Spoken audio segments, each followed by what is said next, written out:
Hi there, welcome to Explain This, a podcast where we try to explain complex things in simpler ways for people of all ages. I'm your host Jin Kim, and today we are finally back from our long trip and hiatus. So, we'll celebrate by learning all about something I did a lot of while traveling. Flying. Let's get started. Who hasn't had a fantasy of being able to fly? To spread your wings and take to the sky, soaring, tumbling, and freewheeling? Humankind have always marveled at birds having the ability to freely roam the air, taking advantage of the three-dimensional space, while we're stuck on the ground. And of course, thanks to clever engineers and scientists, we now live in a time when we can fly from country to country, so we can visit all of the wondrous places in the world. But at the same time, many people hate flying, whether it's because of the horrid sensation of turbulence or the constant anxiety that hurtling through the sky in a giant metal box feels unsafe, even though you're significantly more likely to die in a car crash or even a lightning strike. So, today we'll delve into the world of physics and how the power of lift can overcome gravity. Then we'll talk about how various things such as planes, helicopters, birds, and bees fly in different ways. But first, as always, let's explain to you how planes fly as if you're a child.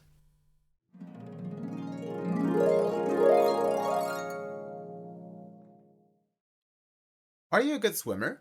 Imagine that it's a lovely hot summer's day and you're going for a splash in the pool or the beach. What's that? You thought it was a podcast episode about flying, not swimming? Well, fear not, because turns out swimming and flying have a lot in common. When you're an itty-bitty baby, your parents probably put those cool floaties around your arms or your tummy to keep you happily floating on top of the water. Because without floaties, or knowing how to swim, you'd just sink to the bottom of the pool, because the earth is a big fat bully that wants to pull you down to the ground with gravity. But thanks to air being lighter than water, your floaties keep you, afloat in the water. This is called buoyancy, and it's probably the easiest way to stay floating in the water. And turns out, buoyancy works for air as well as water, because even if you can't see it or normally feel it, the air is full of air molecules, and that means it behaves very similarly to water. So if you have a balloon full of helium like at a birthday party, which is lighter than air, then it'll float. But you're probably a big kid now, and you don't need no floaties because you can swim for yourself. You probably know that if you move your legs and arms back and forth, like treading water or kicking as you swim, then you can float and move around in the water. This is because you're pushing on the water, and the water is all, "Hey, don't shove me, bro," and pushes you back with the same strength, moving you upwards or sideways or whichever way you're wanting to go. The same works for air, but because air is much lighter and less dense than water, there's less air molecules to push back on you, but there's still some pushing. So, if you have a large wing that can push a lot of air at the same time, and if the air is hitting the wing just right so that the air gets pushed downwards, the wing will get pushed up by the air. Plane wings are designed to do just this, but they're also cleverly designed so that they're rounded at the front in just the right way, so that air sliding on the top side of the wing moves faster than the air sliding on the bottom of the wing. And because of some really cool science, when air moves faster, it pushes less on the wing because there's less pressure. Like if you're running past a crowd of people, you have less time to high-five everyone. But if you're walking past them, you have all the time in the world to high-five each person. This means that the top of the wing is pushed down less than the bottom of the wing being pushed up. This combined with the fact that the air being bounced down by the wings pushing up means that the wing gets pushed up more and more, and if you do this enough, you'll have enough lift to overcome Earth's gravity and you can fly.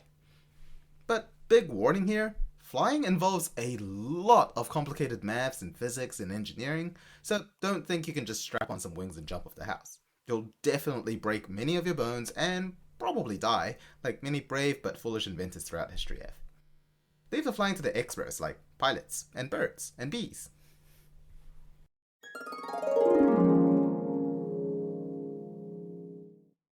Welcome back.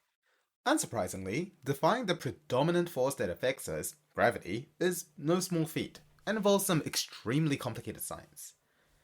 To give you an example, the article on Lift on Wikipedia, a site notorious for not pulling punches when it comes to technical and detailed explanations, has a separate section saying, a simplified physical explanation of lift on an airfoil, and then has a section for a more comprehensive physical explanation. Yeah, flight is so complicated that even Wikipedia needs a separate section to avoid traumatizing people. And yours truly had to scour all of that and more to distill the secrets of flying to explain it to you. You're welcome. Anyway, to understand flight, we first need to talk about the forces acting on a flying object, and how those forces are balanced out. Lucky for you, there are only four we need to worry about.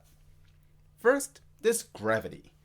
Every object with mass pulls on every other object around it. The bigger you are, the more gravitational pull you exert. And no, that's not a your mama joke or calling you fat. But you know what it is? Earth. Earth is massive, so the gravity pulls us down. If you want to know more about gravity, or what we don't know about gravity, check out episode 50 on things we don't know. To fly, you obviously need to overcome gravity with an opposite force that is equal or greater. And this force is lift, the secret to flying. We'll come to lift in detail in just a second. The other two forces are thrust, the force that keeps the flying object moving in the direction it wants, and drag, the force that pushes the flying object in the backwards direction because of air pushing back. You'll notice that gravity and lift, thrust and drag, are paired as opposites. If one side wins, then the object moves in the direction that the force wants. If the two sides are perfectly balanced, as all things should be, then the object stays still. If all four forces, gravity, lift, thrust, and drag, are exactly balanced, then the object will hover in the air like it's frozen in place. And before we talk about lift, the other thing we need to address is the fundamental laws of any moving object. Newton's laws of motion. That's right, it's school-level physics time. But seriously, Isaac Newton summarized the three most important laws for any moving object, and naturally, they're crucial to understand to learn how to fly. There are three laws, and luckily, they're not too difficult to grasp. The first law of motion just states that any object will either remain at rest or move at a constant speed, unless a force acts on it. Like, you're not going to get off your butt and do the chores unless someone prompts you, or the guilt or stench piles up enough. The second law is where the famous formula F equals ma comes from. That is, force is just mass times acceleration. The heavier something is, or the faster it's going, the more force it exerts. The third law explains why drag happens. Every action has an equal and opposite reaction. If you push on something, it'll push back with the same force. It's a good life lesson as well. If you're mean to other people, you can't Pikachu surprise face when people won't be nice back to you. Anyway, keep these laws in the back of your mind, because we'll keep coming back to them. Alright, now we're finally ready to talk about the mysterious force that can lift things into the air. Lift. Yeah, just like the lemony soft drink. Lift is the upwards force exerted on an object when air or fluid flows around it, like the upward force you experience when you tread water, or when a helium balloon floats. If we want to be really nitpicky, lift can happen in any direction, because it happens perpendicular or 90 degrees to the direction that the flow is going. But for the purposes of this episode, the flow is going horizontal when you're trying to fly, so we're just going to talk about vertical lift. So, what causes lift? Strictly speaking, any force that pushes you up against gravity can be considered lift. Like a rocket where all of the thrust is pointed downwards, and a huge amount of force is exerted downwards.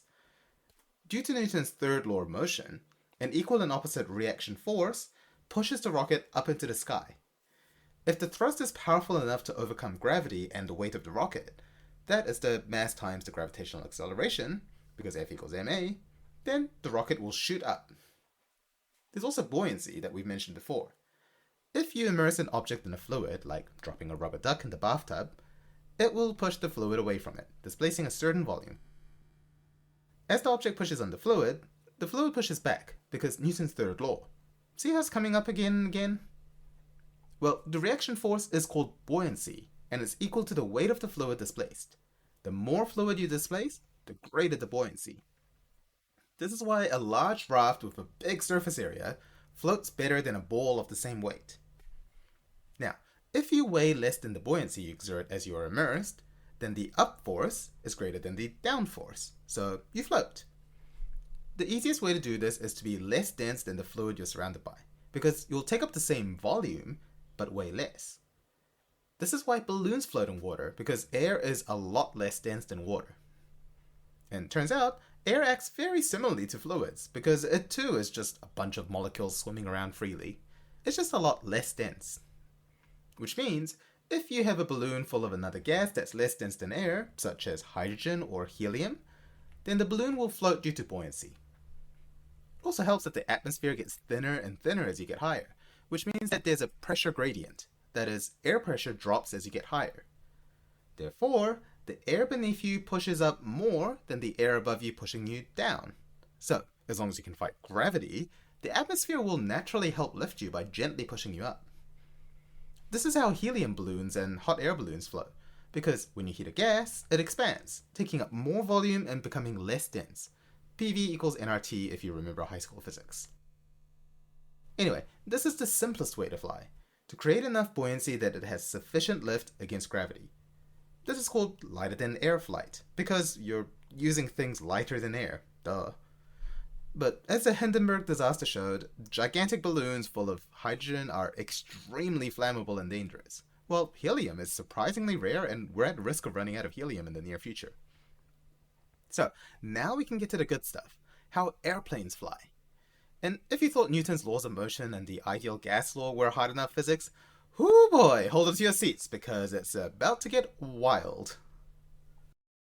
So we're finally going to talk about how you can fly using wings instead of balloons.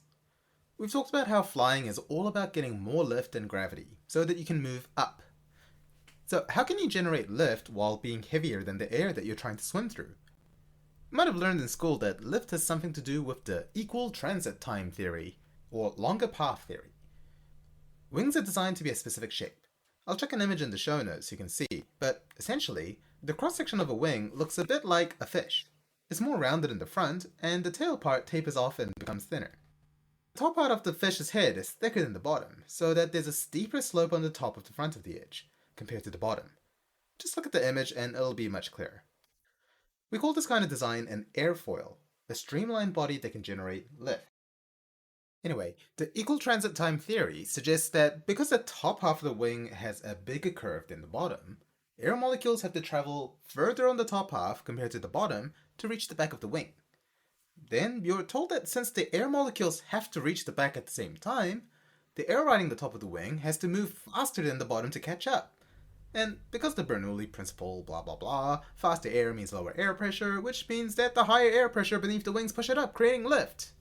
Which all sounds cool and scientific, but it's false. It's actually one of the biggest misconceptions when it comes to flight science, and we're going to debunk it right here and now. Turns out, there's nothing in physics that says the air molecule has to reach the back of the wing at the same time, whether it's going above or below the wing. And if you run experiments in a wind tunnel, you can even see that the air moving on top of the wing reaches the back of the wing before the bottom air. So yeah, if anyone ever tries to mansplain flight to you talking about the equal transit time theory, you get to, well, actually, them with some real explanations instead. The real reason wings let planes fly is thanks to our old friend Newton's third law of motion. Every action has an equal and opposite reaction. The other clever part of wing design is that they're angled so that the front end is angled higher than the back end. This means that as the plane moves forwards, the underside of the wings hit the air at a slight angle. When air molecules hit the wings, they're deflected downwards. As it gets deflected, the air molecules do a bit of Newton's third law, going, "No, you," and hits the wing upwards slightly. Each air molecule is super light, so each hit doesn't create that much upward lift. But the faster the plane is moving and the more wind it catches, the more air molecules hit the wing until enough lift is generated. This is called the angle of attack of the wing, because it's attacking the air and slapping it downwards, also called flow deflection. And that's how you fly with wings. Thank you for listening to... Oh, wait, that's not all? Yeah, turns out lift is a lot more complicated than that. If you modeled flight with just the angle of attack theory, it doesn't add up. Not enough lift is created to explain how planes fly. There's at least two other factors that come into play. And yes, I said at least because there's so many more factors, but we're only going to cover the two most important ones. First, there's the matter of Bernoulli's principle, which we casually dropped into conversation before. What is it? Back in the 1700s, a very smart Swiss mathematician named Daniel Bernoulli figured out that the faster a fluid moves, the less pressure it exerts. For example, think of a wine bottle with the bottom glass cut off.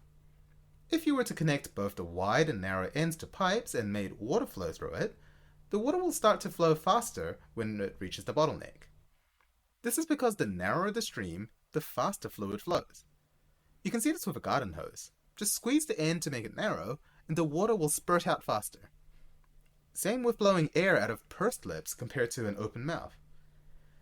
If you measure the pressure in the wine bottle, you'll find that the water pressure in the wider bottom of the bottle will be lower than the bottleneck. Because as the water flows faster through the bottleneck, the pressure is dropping. If you want to get down and nerdy with it, this is actually because of Newton's laws of motions, once again. If the water is suddenly going faster in the bottleneck, this must mean a force has been exerted because acceleration is happening.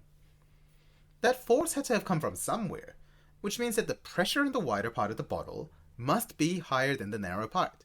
QED. Okay, so faster flow, lower pressure. Got it? That's all you need to know for Bernoulli's principle. You can also think about it this way. Imagine you're on a boat with a cannon that you can fire once every second. You're passing a teardrop-shaped island in the river, and the river flows faster on the left side than the right side. If you went down the left side and tried to shoot the island as many times as possible, you'll have less time to fire your cannon, so you'll hit it fewer times. Same with pressure. The less time the molecules have to contact the object, the less pressure it can exert. And as we talked about before, air acts just like a fluid. So the faster the airstream, the less the air pressure.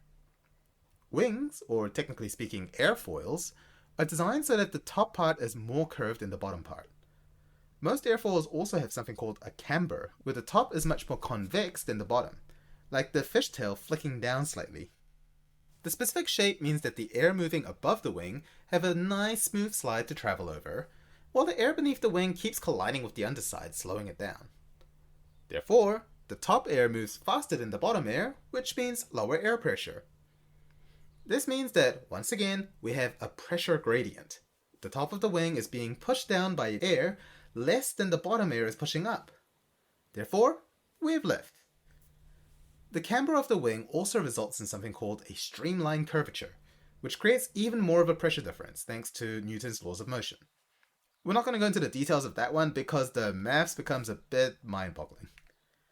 So, we've got angle of attack and Bernoulli's principle both helping lift the wings up, either through the reaction of air being pushed down or the pressure gradient created by air moving faster over the wing than under it. There's one more physics phenomenon that helps wings slide, and that's the boundary layer. Turns out when air, or any fluid for that matter, hits around the surface, it wants to cling to the surface and sort of hold on going, yeah.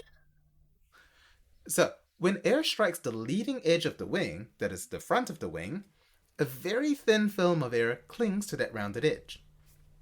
This boundary layer pulls more air towards it and forces air to change direction as it clings to the surface of the wing. Because the top of the wing is more curved than the bottom, air has to change directions more quickly as it rounds that steep corner compared to the bottom. You know how when you're in a car and you go around a sharp bend, you get pushed in the opposite direction to the turn? Well, this is called centripetal acceleration, and the same force makes air flow faster as it rounds the curve of the wing edge. And, as you just learned, Bernoulli's principle states that faster air causes air pressure to drop, meaning the bottom air pushes the wings up more and voila, lift. But that's not all. Sign up now and we'll give you a free... Sorry, the podcast is ad-free. As air clings to the surface of the wing, another physics phenomenon happens called the Coanda effect, where the air wants to slide along the curved surface of the wing instead of just bouncing off and flying away. You can see this effect when you hose down the top of a ball with a garden hose. The water will wrap around the ball, and if the ball is floating on water, the ball spins and spins and spins. It's the same reason why if you spin a ball as you drop it from a tall height, the ball will curve away and fly a bit as it falls, because the air is wrapping around it. Anyway, the Coanda effect makes air wrap around the curved top surface of the wing, forcing the air to fall off the wing in a slightly downward direction because the back of the wing curves down. This downstream means airflow goes downwards, which, you guessed it, exerts an equal and opposite reaction force on the wing, pushing it upwards. If you're an expert in aerodynamics, you might be tempted to, well, actually, and talk about how there's controversy in whether this effect is strictly the Coanda effect or not. But for flip's sake, that's about as simple as I can explain the physics of airfoil lift to the general population, so sue me. Alright, so to summarize, the main ways a wing or airfoil generates lift when it moves through air are angle of attack, Bernoulli's principle, the boundary layer, and the Coanda effect. You need to design a wing the right way and have a plane moving fast enough forwards with plenty of thrust to generate enough lift using all of these methods until you can overcome gravity and lift off. Once you're high enough in the air, you can adjust things so that lift and gravity cancel out, letting you cruise at the same height. It took hundreds and thousands of tinkerers and thinkers to study how animals fly and to experiment with various wing designs before humanity harnessed the power of lift. Thanks to their hard work and the noble sacrifice of countless people who died due to failed flight experiments, we can now take to the skies and visit far-off places, which, if you live in a remote place like New Zealand, you're very thankful for. Oh yeah, and once you've mastered the engineering and physics of airfoils, you can fly in a completely different way to planes. Helicopters. Helicopters use rotating blades that push air downwards to generate lift. If you look at the blades, you'll find that they're actually very similar to an airplane's wings, because all of the same principles apply. Angle of attack, Bernoulli's principle, boundary layer, and Coanda effect all help the blades generate enough lift to lift the helicopter. Then, you can adjust the angle of the blades so that the air being pushed down is pushed backwards, and that moves you forwards because of the reaction. The second smaller set of rotating blades on the tail helps prevent the helicopter body from spinning in the opposite direction, because, say it with me once again, Newton's third law of motion. Oh, and one last fun fact about helicopters. You know how we'll often fuse the word helicopter with a lot of things like helipad or attack copter? Well, the Greek origin of the word helicopter is actually helicopter, as in helico, spiral, pter, wing, like pterosaur, which means that, technically speaking, you should be calling it helicopad and attack which just doesn't catch on as much, so unfortunately, linguistics has to take a loss on that one. Alright, so that explains how planes and helicopters fly, but how about the original gangsters? How did Mother Nature figure out flight millions of years before we mastered it? Let's take a short break, and when we're back, it's time to talk about the birds and the bees. And we're back. Birds, the original inspiration for humans flying. We can see from folklore and mythology of the ages that people have always wanted to emulate birds' ability to take to the skies with their feathered wings. Just like at Daedalus and Icarus, seraphs, and various feathered winged gods such as Quetzalcoatl of the Aztecs. Winged flight attempts are numerous throughout history, with even the great Leonardo da Vinci toying with the concept of ornithopters, aircraft that fly by flapping its wing. But unfortunately, most of these attempts tragically ended in hitting the ground too quickly syndrome, such as the case of Otto Lilienthal, who died in a glider accident in the 1800s. All the while, birds have been mocking us by pooping on us or snatching fries and hats and flying away since 150 million years ago at least. Unless you're one of those weird birds aren't real conspiracy theorists, you've probably observed that birds don't have engines to provide thrust like airplanes do. That's because birds have a wholly different way of flying that's so efficient that we can only imitate a fraction of their power with all of our technology. Birds are different from planes in that instead of needing wings and engines to provide lift and thrust separately, they use their wings for both lift and thrust. If you study a bird wing closely, you'll find that the cross-section looks remarkably similar to a plane airfoil, because we copied them. The wings have rounded front edges, with a tapering back with feathers, along with a camber due to how the wings curve upwards. The feathers are overlaid to create a smooth surface that can deflect air downwards, while taking advantage of the Bernoulli principle and boundary layers. Bird wings are so effective at doing this and creating a pressure gradient that you can actually see the feathers on the top surface of the wing flutter upwards when a bird is flying from the low air pressure generated. Birds' wings function pretty similar to plane wings, which means that birds are excellent gliders. As in, if they were to jump off a cliff into a wind, then they could just catch that wind and produce enough lift to glide around. Many other animals use gliding as a pseudo-flying method, because you can save a lot of work if you can just climb a tree and jump off to travel a long distance, rather than trying to take off from the ground. You can see this in extinct animals such as pterosaurs, and currently living animals such as flying squirrels, bats, flying lizards, sugar gliders, and flying snakes. Snakes? Yep, there are certain snake species that can fly from tree to tree, turning their body into a sort of sail and wriggling through the air like a majestic danger noodle. Take that, Samuel L. Jackson. Anyway, birds often use gliding to save on energy, especially when it comes to long-distance traveling, such as albatrosses gliding across entire oceans. There's also soaring, where birds such as eagles and hawks catch a thermal or rising air currents to gain height and save energy that way. But you're not here to hear about gliding and soaring, are you? You want to know how all the flappy flap business works. So, let's talk about flapping flight.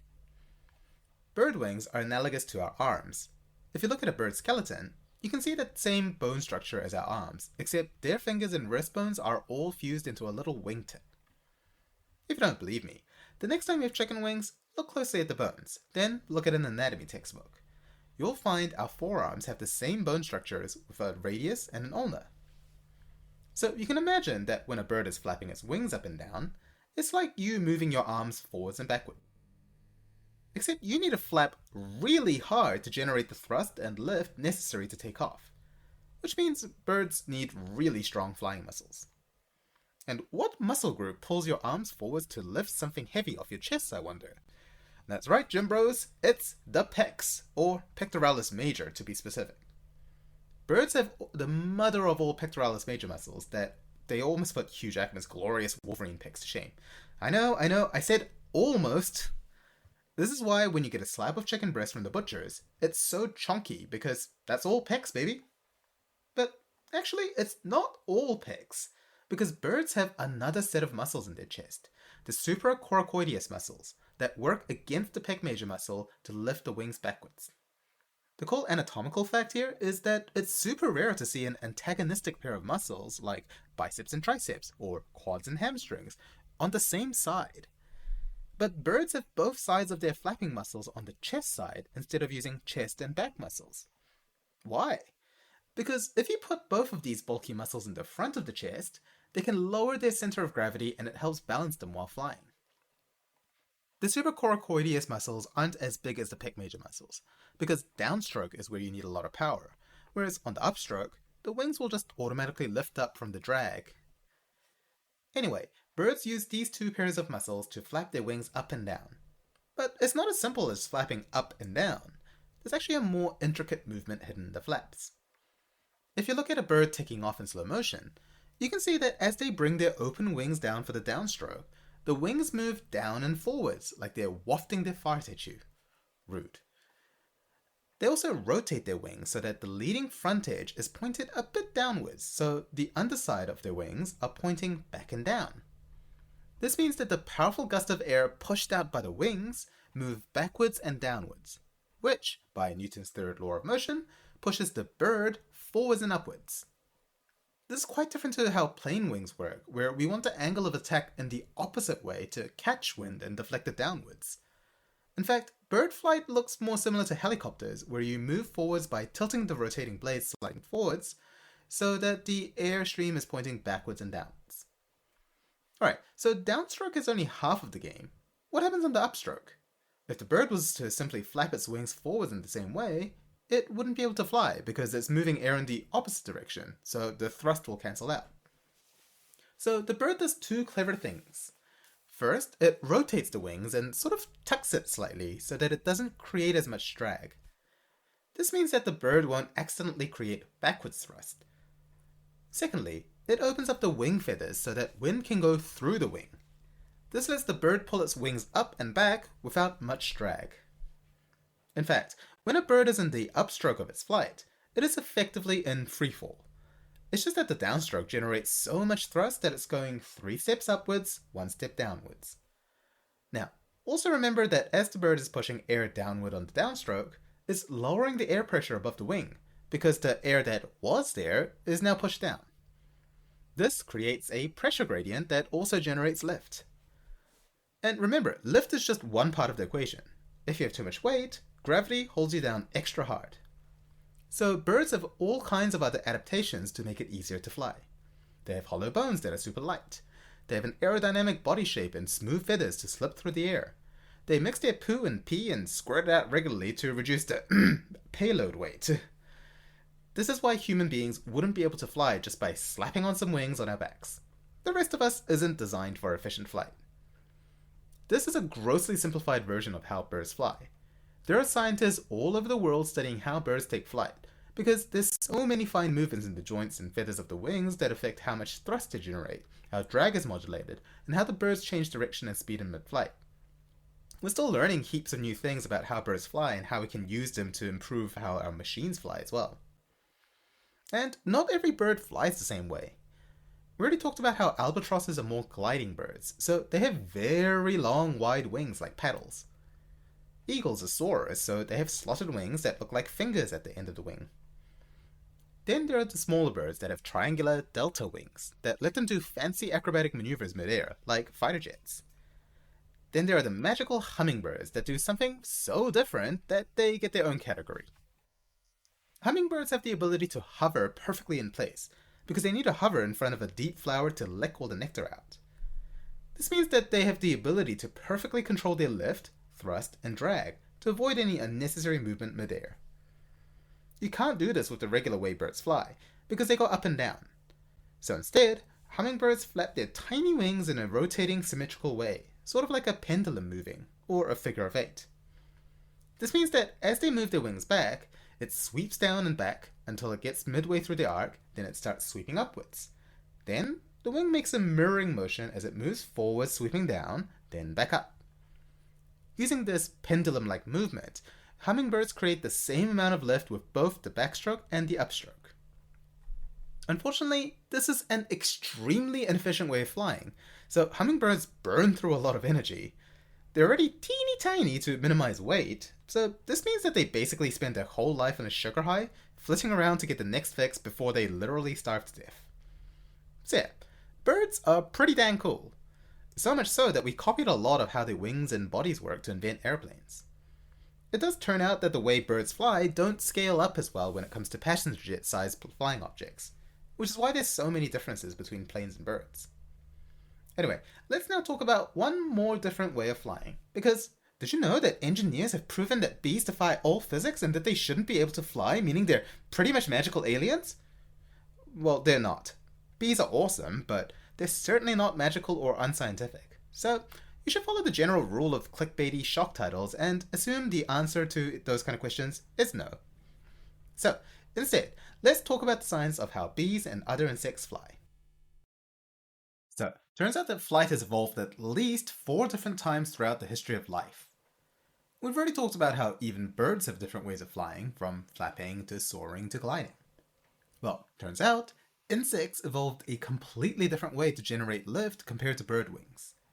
In some ways, you could say this is one of the earliest ways life figured out how to fly, because insects have been flying around before birds even existed.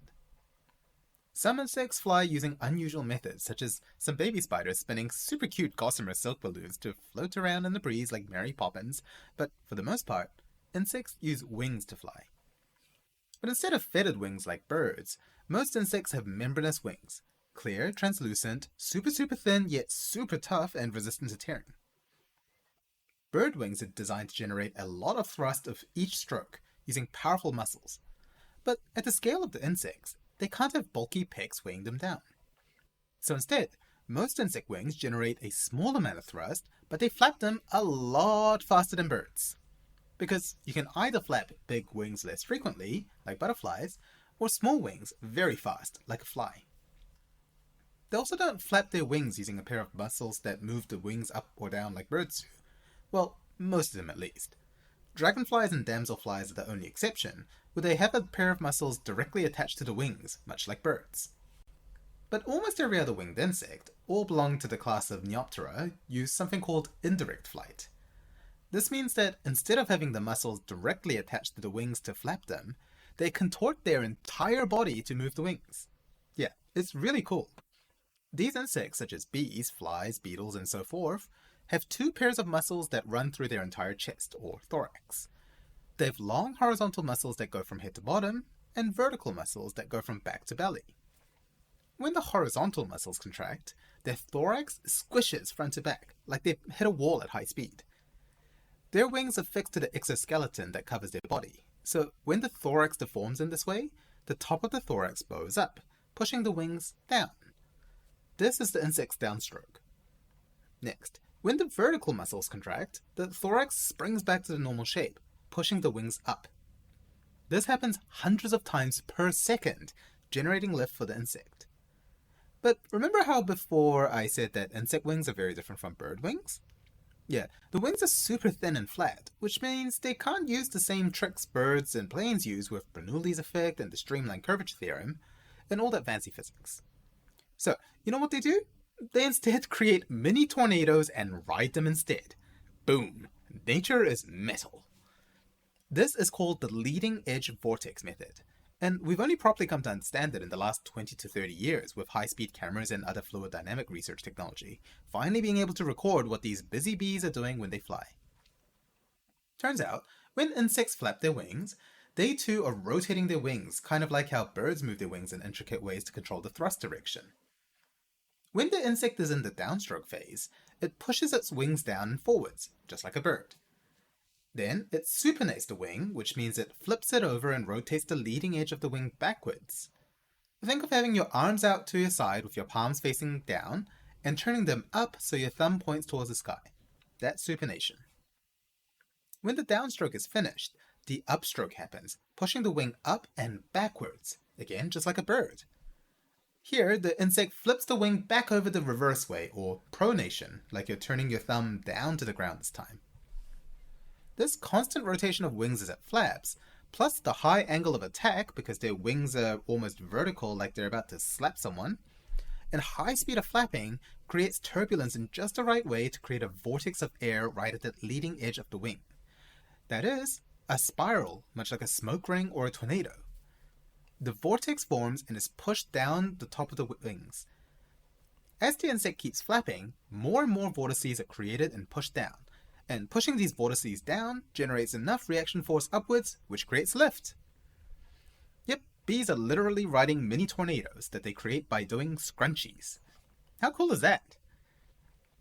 There's a little bit more complicated physics involved, like words like delayed, stall, and blah blah blah, but for the most part, the leading edge vortices are what you need to understand to know how insects fly. So why did people think that the flight of the bumblebees defied science? This myth goes all the way back to the 1930s at least, with lots of anecdotes about a biologist asking an engineer to do the maths to model a bee's flight at some conference or some dinner, and when the engineer put pen to paper, found that the laws of aerodynamics don't match up with how a bee flies, suggesting that there's no possible way a bee should fly. Of course, this is all nonsense because bees are happily buzzing and physics is happily existing. There's no actual recorded instances of this story happening in real life, but it's been a popular myth in the 20th century. There's a French entomology book from 1934 that suggested that air resistance equations didn't add up for insect flight, but even the book suggested that this was probably wrong and there's something else going on. The reason why this myth exists is because if you apply the equations of aerodynamic laws that we use on planes on bees, it suggests that there's no possible way that bees can generate enough lift to fly. This is because, as we just talked about in the episode, bees don't fly the same way as planes. Firstly, the scale is completely different, and secondly, the entire physics of how they fly is different. So the aerodynamic equations ignore the effect of the leading edge vortices and delayed stall that insects use. So of course the maths don't add up. It's the wrong model. So there you go. If anyone tries to pick you up at a bar with their impressive knowledge of how bees shouldn't be able to fly, or that planes fly because air takes the same time to travel over and under the wing and over goes faster, you now know enough to leave immediately, or if they're extremely attractive with pecs rivaling an albatross, give them the good old, well, actually, and teach them how flight really works. So what did we learn today? We learned about Newton's laws of motion and that every action has an equal and opposite reaction. We learned that gravity is a harsh mistress, keeping us chained to the ground unless we can generate enough lift to counteract it. We learned that flying through air is very similar to swimming through water, so many fluid dynamic principles such as buoyancy and Bernoulli's principle still apply. We learned that planes can fly because the wings are designed to generate lift. We learned that this happens not because of the equal transit time theory, But because of multiple physics principles such as flow deflection from the angle of attack, Bernoulli's principle, cambered wing shapes, boundary layers, and the Coanda effect all creating pressure gradients. Whew, that's a lot of physics. We learned that birds and insects fly differently to planes, in a way that's totally more efficient and rad, such as wings that can create lift and thrust, or throwing off lots of mini tornadoes called leading edge vortices. Lastly, we learned that the more you learn, the more factoids you can debunk, such as people believing that bumblebees shouldn't be able to fly when they totally can. Alright, for today's 2-minute explain, let's talk about something completely different to flight. This is a topic suggested by listeners George and Heidi. Apologies for taking so long to get to this topic. George asked, why do you see mirages on hot roads and deserts? Excellent question. Mirages usually appear as shimmering pools of water on the road in the distance on a very hot day. When you get closer, you realize that there was no water, or that the pool has teleported further into the distance. In the desert, this can look like a sweet, cool oasis that can save your life, leading to great disappointment and despair for lost, dehydrated adventurers. So why do we see pools of water on hot roads? Is it a trick of the brain because we're so thirsty?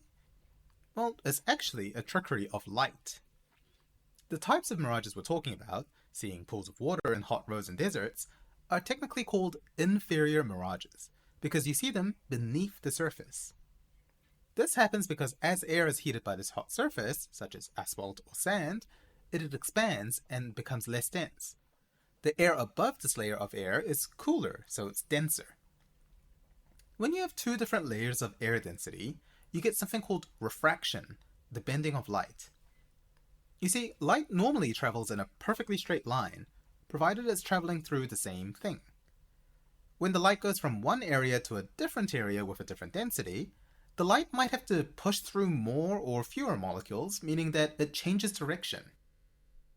You can see this with a glass of water and a straw.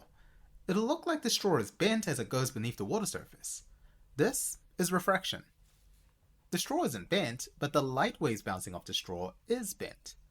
And because our eyes assume that the light wave that have reached us traveled in a straight line, refraction can make it look like an object is in a different place to where it actually is. In the case of a hot road, the less dense hot air just above the road causes light waves to refract upwards back towards the cooler air.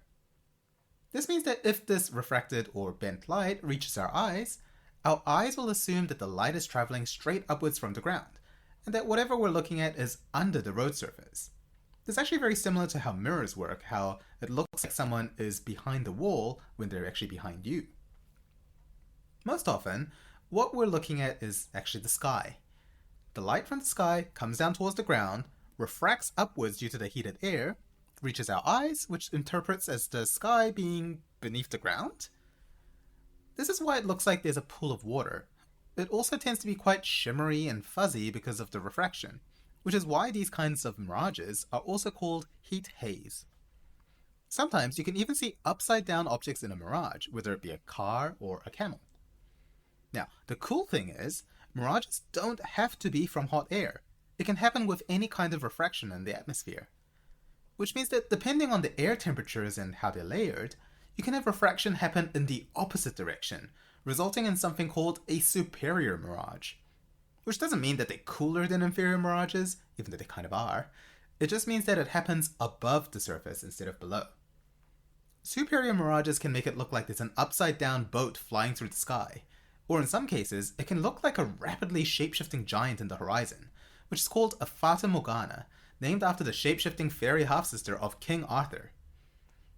Anyway, that's about it for mirages. It's a trick of the light due to hot air expanding and bending the light. Think about that on your next Australian road trip.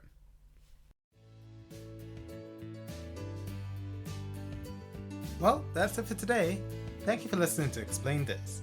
I hope you've learned something interesting and maybe even useful today.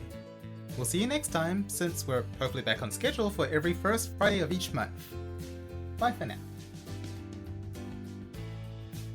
Explain This was written and hosted by me, Jin Kim. If you'd like to suggest a topic or just send a lovely message, you can email me at explainthiscast@gmail.com or follow me on Facebook or Twitter.